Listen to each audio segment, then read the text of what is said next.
What's going on, guys? Welcome back to the FallenRedZeo. I am Zeo, and today bringing you some Star Wars Black Series Galaxy's Edge figures that were the Target exclusives. So this set came out a while ago, and we of course missed the day that it came out.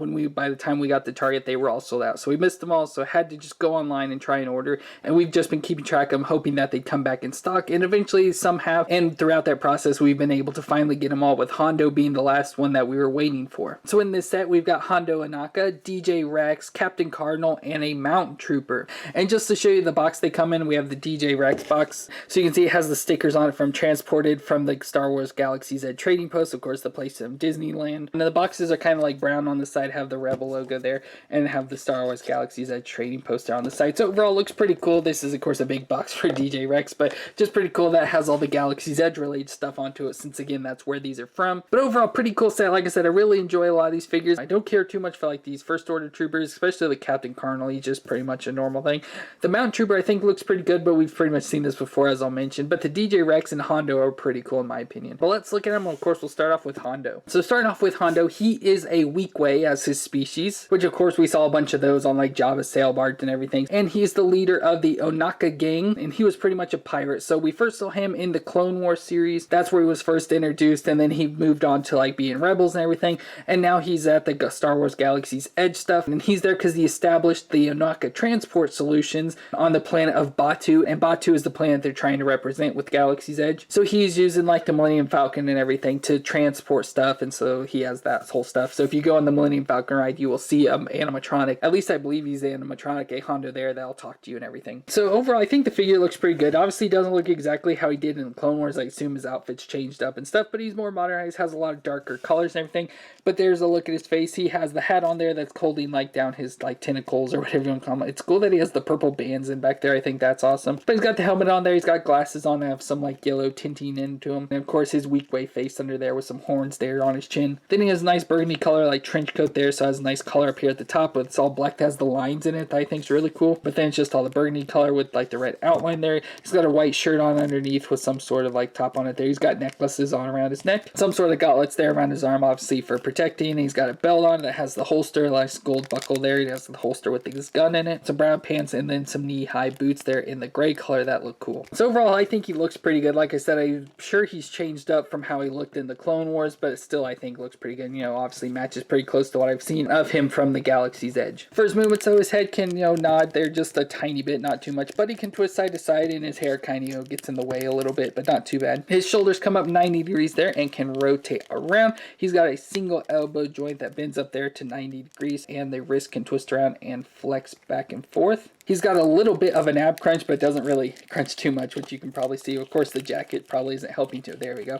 Without the jacket in the way, it kind of moves a little bit more, but that's where his twist is as well. Then his legs come up 90 degrees there and off to the side quite a bit, so he moves pretty far there. Has a thigh twist. It's real stiff on this, but it has it there with a double knee joint. And again, because of his jacket, it gets in the way a lot. But if you get it moved there, you can get it to bend all the way back up. So if it was around back there, he'd be kicking himself in the butt. But so pretty good knee joints there. It's just real stiff altogether, and his coat's in the way, so just a pain in the butt. And then his foot joint flexes back and forth and twists side to side. And so the only thing he comes with accessory wise is his gun here. That's again down in the holster there, but you can take out and just slide it into his hand. There we go. And now Hondo's ready to take some action and protect his transport from the First Order. And our next figure is DJ Rex, or DJ R3X, and this is pretty cool. So he's an RX series pilot droid. So he in the past was a pilot, and I believe served in like the Rebellion and everything, and it was maybe on Rebels or one of the cartoon shows. But he and a ship crashed on Batuu and was picked up and reprogrammed into a DJ at the droid depot, which I believe is at the Galaxy's Edge. And then its owner ended up giving it to Oga of Oga's Cantina, which I know that Cantina's at Galaxy's Edge as well, where DJ Rex would provide the musical entertainment at the Cantina, which I know if you go to Galaxy's Edge, he is there in the Cantina playing music. So it looks pretty cool. It's just a nice little droid figure. He has been modified from the RX droids, which I've seen a picture of from the cartoon. So he looks pretty similar, just obviously modified. So he has like the headset on here,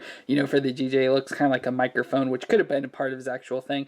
But his nice blue eyes there, has the top on there that looks like a little hat in the orange with the white design. But then his main body's, just all robotic and everything. So he has this big like clunky cylinder section here with the orange and then the 3 set of arms. So he's got an arm over to the side here that's more extended out, has little clamps on it there. It can move around and everything we'll look at. Then he has another little arm here that has 2 little fingers and then like a thumb there. And a third arm here in the back that just has an another little set of clamps. And then his main body, it looks like he's kind of like up on a pedestal type thing with some stuff here, probably speakers down here in the bottom and everything. And he can twist around here with this little knob here on the bottom. So overall, I think it's pretty fun looking. I like the orange and blue color, really stands out and everything. But for his move, so his head here does move up. So obviously his head like can just in general twist around, but you can pull it up so it can like extend up in there and everything, but it doesn't sit too well. So if you just do a little bit, it just goes right back down in. So that's kind of fun. It can do that though, but I think it looks better when it's down. And then his body's a different section. So this arm's the uppermost one, so you can see you can get twisted around in there, but then the arm itself can flex back and forth a little bit there, as you can see that, and it can also twist around. And then at the end of like the hydraulic here, it can twist around, and then the actual hand itself, but there it can open up and clamp back and forth. And then the next arm is this one in the middle, so the longest arm that moves the whole middle section here. And again with this one, it can rotate around there, and it has a joint here right at the end, what would be like the elbow, so it has this joint that can move back and forth.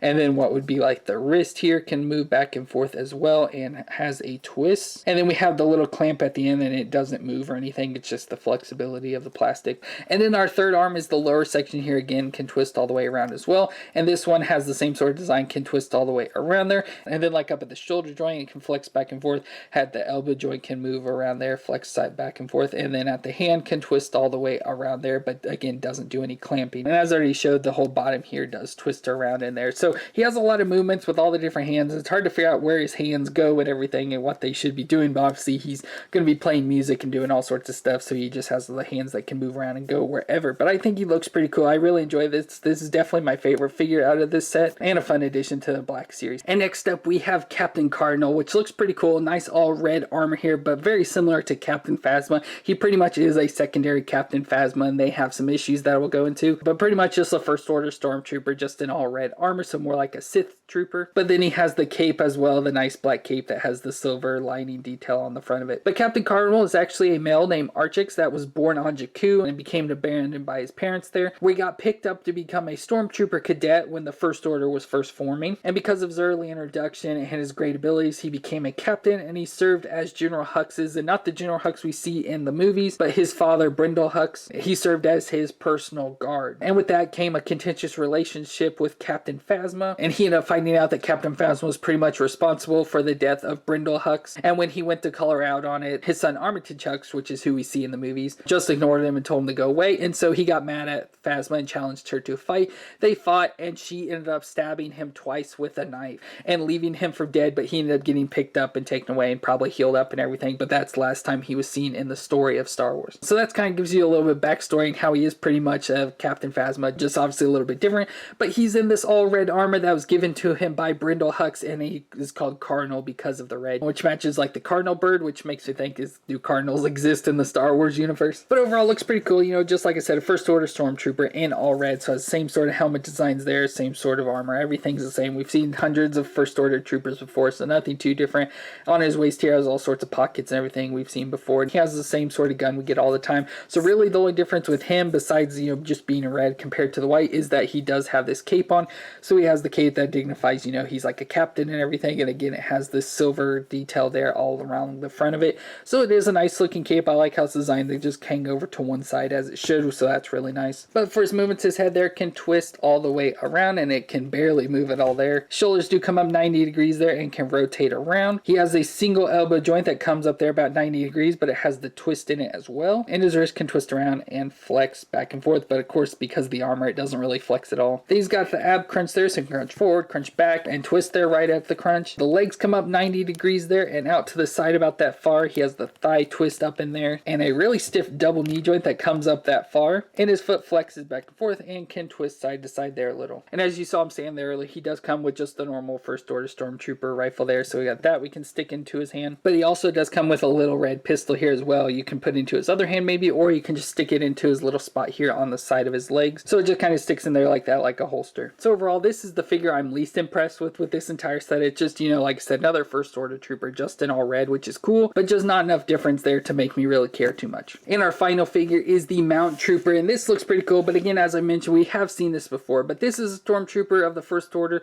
that has been deployed onto Batuu, but he looks familiar because he's based off the Shore Trooper armor, which we saw in Star Wars Rogue One. That was, you know, the Shore Troopers that we saw there, and the gray details and everything, and I think maybe the blue pad. So it's the exact same armor design, obviously, just for the First Order. this time, and it's all white. So overall, it looks pretty cool. You know, just has, you know, just same sort of armor. Reminds me a lot of like the Scout Troopers from the Imperials. Just has the cool helmet design that has this extra padding up here. I assume it's supposed to be a thing that like goes down over the eyes or something. The red on the shoulder pad looks cool to separate from all the white, and he's got all the dirt and grime all over him. And the black pants, and so he's not completely all armored out like normal stormtroopers, but he's, you know, got some armor paddings in certain areas. So for his movement, so his head can twist there all the way around and can look down and look up, so he's got some pretty decent movement there. Shoulders do come up 90 degrees, and then you have to get them because the armor pads are a little bit softer there, so you have to get it up over the armor there to come up, and it does go up about 90 degrees there and can rotate around. Then we got the single elbow joint that comes up 90 degrees and can twist around in there. Then the wrist that can twist all the way around and again flex back and forth, but the armor doesn't allow it to flex too much. But then we've got the ab crunch there, so going forward and back, and then twist side to side there, just very little bit. The armor's too stiff. Legs come up 90 degrees and out to the side about that far. Again, with these side pocket and stuff, it doesn't allow too much. But he's got a thigh twist in there and a double knee joint that comes up that far, and the foot flexes back and forth and can twist side to side. And then of course he comes with the one gun here of like a modified gun. This isn't really a gun I've seen before with the Black Series, which is really cool, but it's just like a rifle of some sort, but that looks awesome. But that's going to be it for the Star Wars Black Series Galaxy's Edge figures. Again, these Target exclusive that are transported in from the Star Wars Galaxy's Edge in the Disney parks. So overall, I think they're pretty cool. I'm happy they got them because, you know, these figures were exclusive to the parks, so you had to pretty much go there and buy the multi-packs. I think they're like 4 packs or something that had these characters in it, but it's nice that they took them and re-released them and sold them individually, but they went to Target as exclusives and were super hard to find, sold out really fast, all that stuff. So these aren't really still that easy to get. And overall, I enjoyed them all pretty much. I definitely like Hondo and TJ Rex the most, and then again, Captain Cardinal the least, but you know, we just get more first order people to go along with all our others. But let me know what you thought of these figures down in the comments, and let me know if you got these or not, or if you're still looking for them. Just let me know in the comments. And if you enjoyed and want to see more Black Series figures, hit that subscribe button while you're down there. But thank you all for checking this video. I hope you stay awesome out there, and I'll see you in the next one.